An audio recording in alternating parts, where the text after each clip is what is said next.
नमस्कार, मैं चंदन कुमार और आप देख रहे हैं अंगवानी।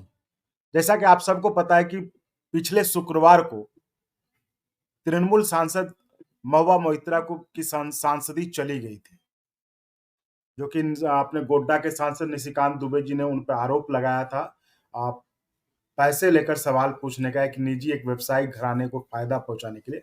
उस मामले की जांच जो हुई संसद की एथिक्स कमेटी में, तो एथिक्स कमेटी ने अनुशंसा की। जैसा कि हमने आपको पहले भी बताया था, वीडियो बना के इस मामले में हम आपको हमेशा से अपडेट करते रहे हैं कि इस मामले में क्या अपडेट है। उसमें हमने आपको बताया था कि एक तो उनके खिलाफ क्या क्या आरोप लगाए गए थे महुआ मोइत्रा के खिलाफ, उसके बाद एथिक्स कमेटी में क्या हुआ, इसके बाद आपको एक्सक्लूसिव रिपोर्ट भी दिखाई थी जिसमें कि एथिक्स कमेटी के जो एक मेंबर थे उन्होंने मतलब जो उस दिन हुआ उसको कैसे बताया था, वो आपके पास एक्सक्लूसिव था। तो आज हम बात करते हैं, अब जो है महुआ मोइत्रा सुप्रीम कोर्ट का दरवाजा उसने खटखटाया। उन्होंने वो अपनी बर्खास्तगी के खिलाफ, संसद सदस्यता छीने जाने के खिलाफ उन्होंने सुप्रीम कोर्ट का दरवाजा खटखटाया। तो अब सुप्रीम कोर्ट में उनके सामने क्या रास्ते हैं, किस बिंदुओं पर चर्चा होगी, किस बिंदु पे बहस होगी कोर्ट में और उनको क्या रिलीफ मिल सकता है, ये हम जानते हैं सुप्रीम कोर्ट के वकील उमेश शर्मा जी से। उमेश जी, स्वागत है आपका अंगवानी पर। जैसा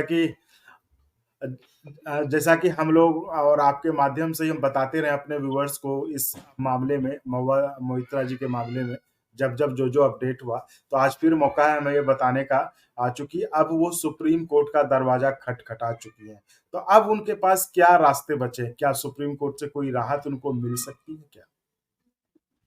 देखिए, ये एक संवैधानिक एक सवाल खड़ा हो गया है और इस पर पहले भी सुप्रीम कोर्ट में जब भी कोई इलेक्टेड रिप्रेजेंटेटिव जाता है, किसी फ्लोर में किसी को डिस्क्वालीफाई कर दिया गया है या जैसे किसी की मेजॉरिटी प्रूव हो गई, किसी की नहीं प्रूव हो गई, तो ये बहुत पहले एसआर बोमई के केस में सुप्रीम कोर्ट इस पर तय कर चुकी है।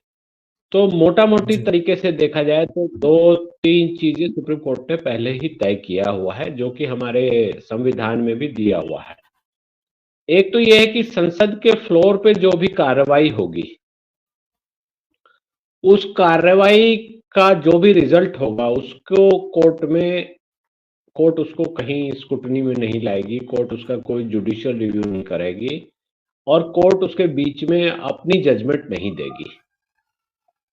उसका दूसरा पहलू यही है कि वो जो प्रक्रिया होती है, जो वो कार्रवाई होती है, उसमें जो अपनाई गई प्रक्रिया है, उस प्रक्रिया में कोर्ट दखल दे सकती है। जैसे कि इसमें जो मुझे लगता है कि महुआ मोइत्रा जी ने ग्राउंड भी लिया होगा और पहले से लग रहा था कि ये वही ग्राउंड डेवलप करके चल रहे हैं, इनके पास लीगल एडवाइस उस तरह की है कि वो ये कहेंगी कि मुझे कमेटी में तो सुना गया लेकिन मुझे संसद में नहीं सुना गया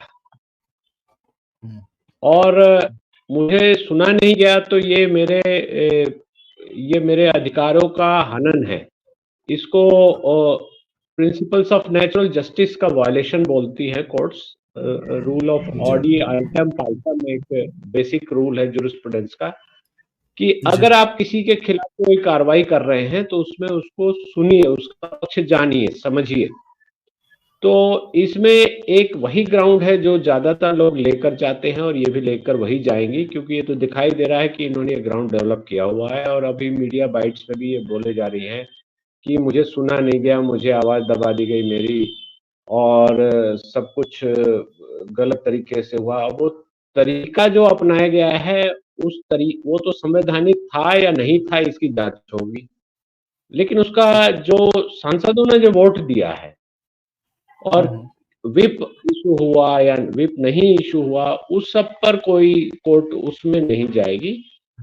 इनको सुना गया नहीं सुना गया, क्या प्रक्रिया अपनाई गई और क्या रूल में ऐसा लिखा हुआ है, जब ये एथिक्स कमेटी की प्रोसीडिंग्स के बारे में जो रूल है उसके बारे में क्या लिखा हुआ है, क्या वो फॉलो हुआ या नहीं हुआ।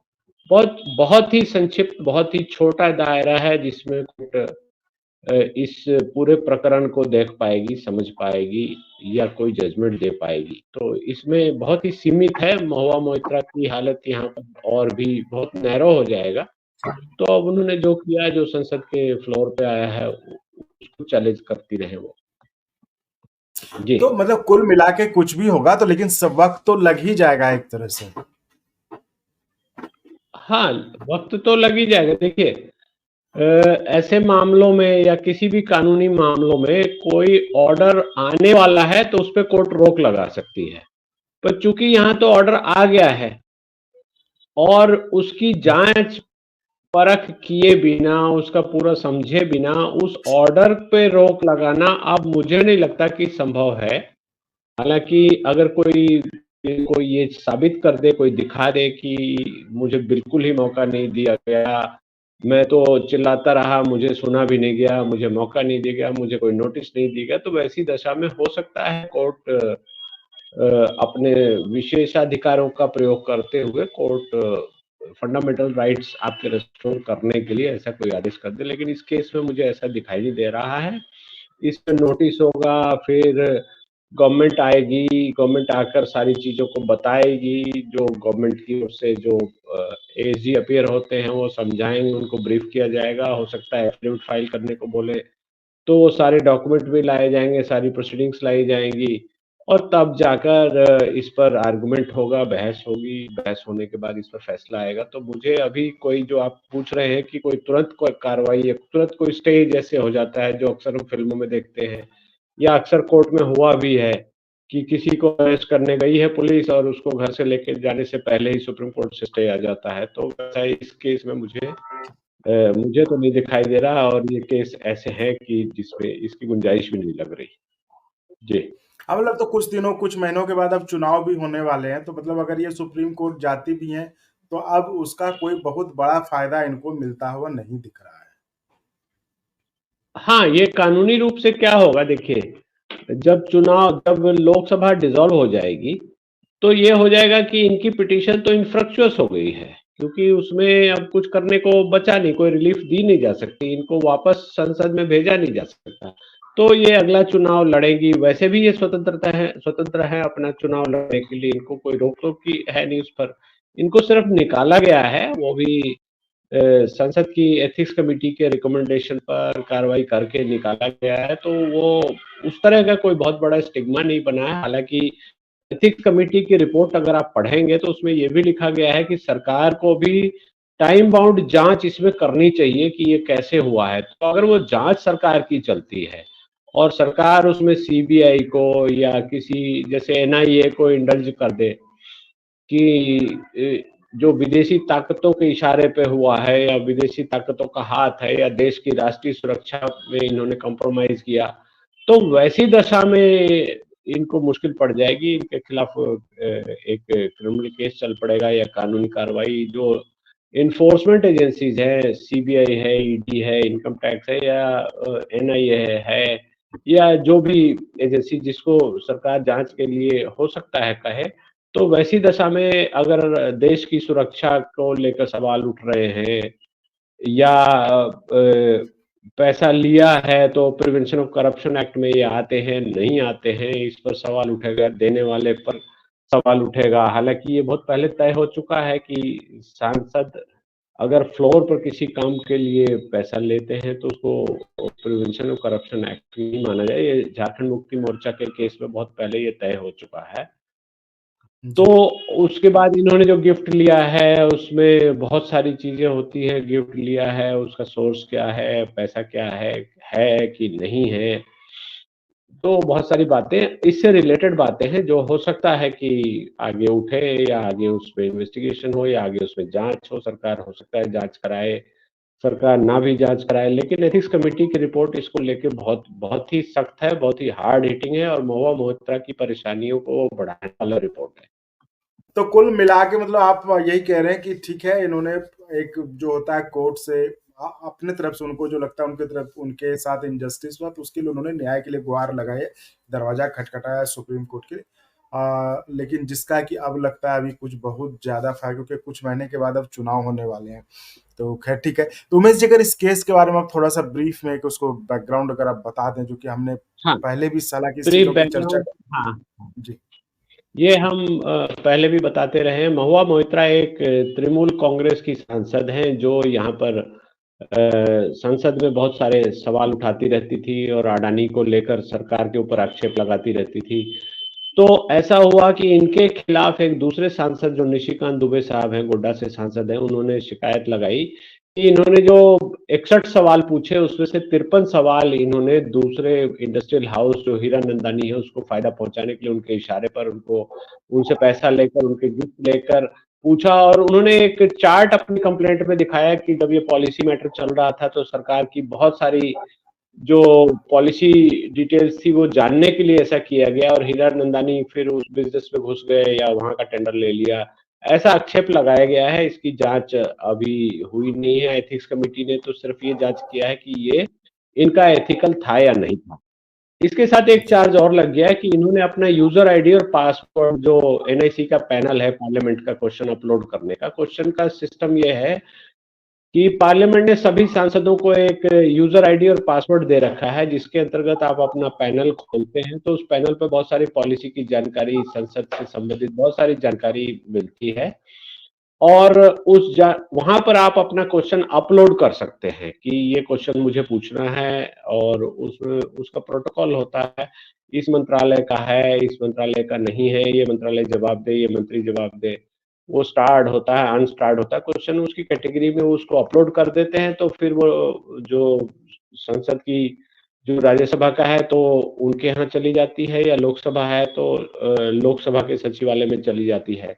उस सचिवालय में उसको देखा जाता है, फिर उसका जवाब ऑन रिकॉर्ड दिया जाता है। वो भारत सरकार का पॉलिसी होती है, उसमें ऐसे ही कुछ नहीं बह सकते, कुछ नहीं बोल सकते, कैजुअल स्टेटमेंट नहीं दे सकते। कई बार मंत्रालय से जवाब आता है, लिखित जवाब आता है, कई बार फ्लोर पर पढ़ना पड़ता है, बोलना पड़ता है, मंत्री महोदय को बोलना पड़ता है, या कंसर्न मंत्रालय के लोगों जो मंत्री हैं उनको फ्लोर पर जवाब देना पड़ता है। तो ये सवाल इन्होंने चार्ज लगाया कि ये सवाल ऐसे पूछे गए थे जो कि इनका महुआ मोइत्रा के जो कंस्टिट्यूएंसी है उससे संबंधित नहीं थे। जाहिर सी बात है कि डाटा प्रोटेक्शन का पूछ रहे हैं या जो पोर्ट से रिलेटेड पूछ रहे हैं तो वो इनकी कंस्टिट्यूएंसी में ऐसा पोर्ट या डाटा प्रोटेक्शन का कोई डाटा सेंटर नहीं है। तो ये आक्षेप लगाया गया था कि इन्होंने हीरा नंदानी के कहने से ये सवाल पूछे हैं, जानकारी निकालने के लिए पूछा, उनको मदद करने की कोशिश की है। और उसके बाद ये एथिक्स कमेटी में रेफर हो गया। एथिक्स कमेटी ने में जैसा कि हम जानते हैं पहले से ही 15 लोग थे। एथिक्स कमेटी बहुत पहले 92-93 में बनाई गई थी पार्लियामेंट में, जब एक और प्रकरण हुआ था जिसमें कुछ सांसदों ने पैसा लेते हुए स्टिंग हुआ था, तो पैसा लेते हुए वो पकड़े गए थे सवाल पूछने के बदले में। तो एथिक्स कमेटी 15 लोगों की होती है जिसमें प्रोपोर्शनेट रिप्रेजेंटेशन होता है। उस 15 लोगों में जिस पार्टी के जितने सांसद हैं उसी हिसाब से उनका रिप्रेजेंटेशन होता है।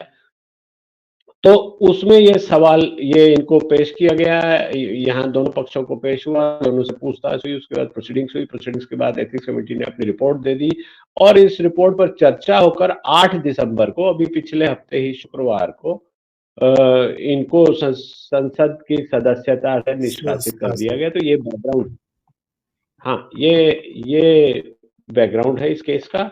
और अब आगे ये सुप्रीम कोर्ट गई है कि मुझे जो भी इनके ग्राउंड होंगे, अभी तो हम उसके बारे में सिर्फ गैस वर्क ही कर सकते हैं, लेकिन ज्यादातर ऐसी पिटीशन होती है कि मुझे हियरिंग नहीं दिया गया, rule of natural justice violate हुआ, रूल ऑफ ऑडी आटम पाटम वायलेट हुआ है, मुझे हियरिंग का मौका देना चाहिए था, सफाई का मौका नहीं दिया गया। तो ये सारे ग्राउंड होते हैं, इस ग्राउंड पर आगे कार्रवाई चलेगी। तब तक मुझे डर ये है कि तब तक तो ये लोकसभा है, ये जो लोकसभा है ये डिसॉल्व हो जाएगी तो टेन्योर खत्म हो जाएगा, तो फिर ये पिटीशन ही पूरी तरह से इनफ्रुक्चुअस हो जाएगी। इसकी टाइमिंग देखें या इसमें जो डिले हो रहा है, वैसे तो ये एथिक्स कमेटी ने बहुत तेजी से काम किया है। इसको आप अच्छा भी बोल सकते हैं, इसको बुरा भी बोल सकते हैं। बुरा बोलने वाले ये बोलेंगे कि जानबूझ के इतनी तेजी से किया गया, अच्छा बोलने वाले ये बोल सकते हैं कि कम से कम कोई संसदीय इंस्टीट्यूशन है, ऐसा है जो तेजी से काम करता है, ऑब्जेक्टिवली काम करता है। तो ये दोनों पहलू हैं और चूंकि हम एक डेमोक्रेटिक कंट्री है तो हर किसी को अपना पहलू बोलने का अधिकार है, इसलिए इसमें कुछ खराब मुझे नहीं दिखाई देता। जी, तो ये थी हमारी विशेष बातचीत सुप्रीम कोर्ट के वकील उमेश शर्मा जी के साथ कि अब जब महुआ मोइत्रा अपनी बर्खास्तगी के खिलाफ सुप्रीम कोर्ट का उन्होंने दरवाजा खटखटाया तो उनको वहां से क्या मदद मिल सकती है। और मदद, चूंकि ये जानना बहुत जरूरी, क्योंकि अब उस मदद मिलने का भी कोई मतलब रहेगा या नहीं रहेगा, क्योंकि आप सबको पता है कि 2024 के लोकसभा चुनाव होने वाले हैं और महज कुछ महीनों के बाद देश चुनाव में चला जाएगा। तो अगर कुछ राहत बहुत जल्दी मिलता है तभी कुछ फायदा होगा, जिसकी की संभावना कम लगती है। बाकी देखते हैं क्या होता है। धन्यवाद उमेश जी। और अगर आपको अच्छा लगा तो एक बार और आपको मैं कहना चाहूँगा कि आप इसको प्लीज सब्सक्राइब और शेयर करते रहें ताकि हमारा भी मनोबल और सपोर्ट बना रहे।